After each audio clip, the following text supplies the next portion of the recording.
বাগদেবী রূপে বেদে সরস্বতীর কোনো উল্লেখ না থাকলেও ব্রাহ্মণ ও মহাভারতে উল্লেখ আছে। এই নদীর তীরে ঋষিদের গ্রাম এবং থাকার জায়গা ছিল বলে সারাক্ষণ বেদধ্বনিতে এই জায়গাটা মুখর হয়ে থাকতো।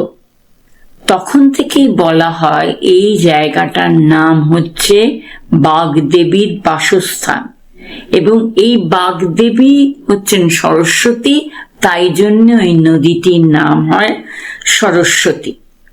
নমস্কার, সময় আপডেটসের হাত ধরে বানান ঠাকুমা আবার চলে এসছে। দেখো, সরস্বতী পুজো আর সুভাষচন্দ্র বসুর জন্মদিন আমাদের সাধারণত এরকম একভাবে পড়ে না, কিন্তু পড়ে গেছে, তিথি নক্ষত্রের ব্যাপার আছে সেই জন্য। সরস্বতী পুজো সবসময় সকালবেলা হয়, কারণ তিনি বিদ্যার দেবী, জ্ঞানের দেবী। আমাদের ব্রহ্ম মুহূর্তটাকে বলা হয় যেটা শান্ত, স্নিগ্ধ, সুন্দর, সেজন্য সকালে তার উপাসনা করা হয়। আর মাঘী পঞ্চমীতে এই পুজো পালিত হয়। এটা কেন বলা হচ্ছে? সরস্বতী দেবীর রূপের উৎস সম্পর্কে বলা হয়েছে যে এই দেবী যখন আবির্ভূত হন তার শুক্ল বর্ণ মানে সাদা চেহারা, বীণা ধারিণী, বীণা একটা যন্ত্রের নাম, মানে মিউজিক্যাল ইনস্ট্রুমেন্টের নাম, এবং চন্দ্রের শোভাযুক্তা। এই দেবী শ্রুতির মধ্যে শ্রেষ্ঠা, শ্রুতি মানে যেটা কানের মধ্যে শোনা হয়, এবং কবিদের মধ্যে উনি আরাধ্যা দেবতা। এই জন্যেই দেবী নাম সরস্বতী। এই সরস্বতী নামে একটা নদীও আছে। কোথায়? বাগদেবী রূপে বেদে সরস্বতীর কোনো উল্লেখ না থাকলেও ব্রাহ্মণ ও মহাভারতে উল্লেখ আছে।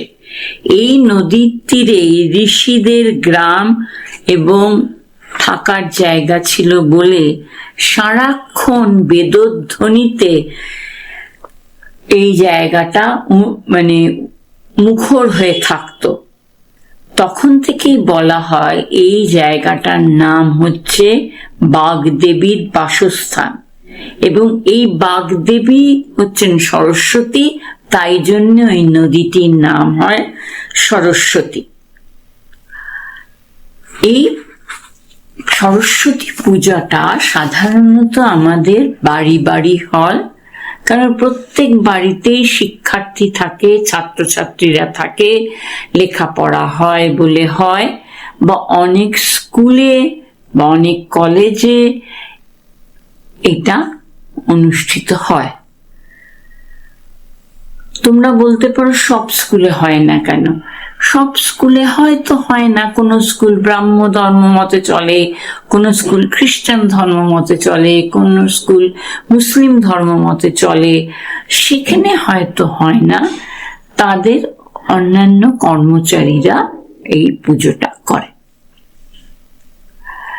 কারণ আমাদের যাদবপুর ইউনিভার্সিটি এর মধ্যে পড়ে না, কিন্তু যাদবপুর ইউনিভার্সিটির যারা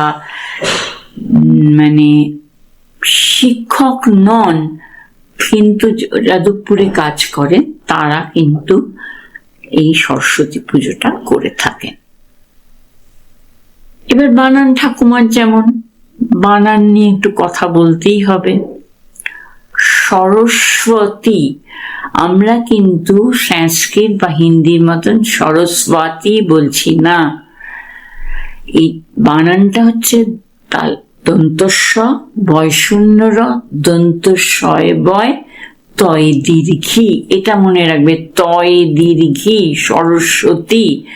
এই যে সরস্বতী, এই যে দন্ত শয় বয়, দেখো সরস্বতী, একটু আমি উচ্চারণটা জোরে করছি, এই জায়গাটা এখানটা হচ্ছে শয় বয়।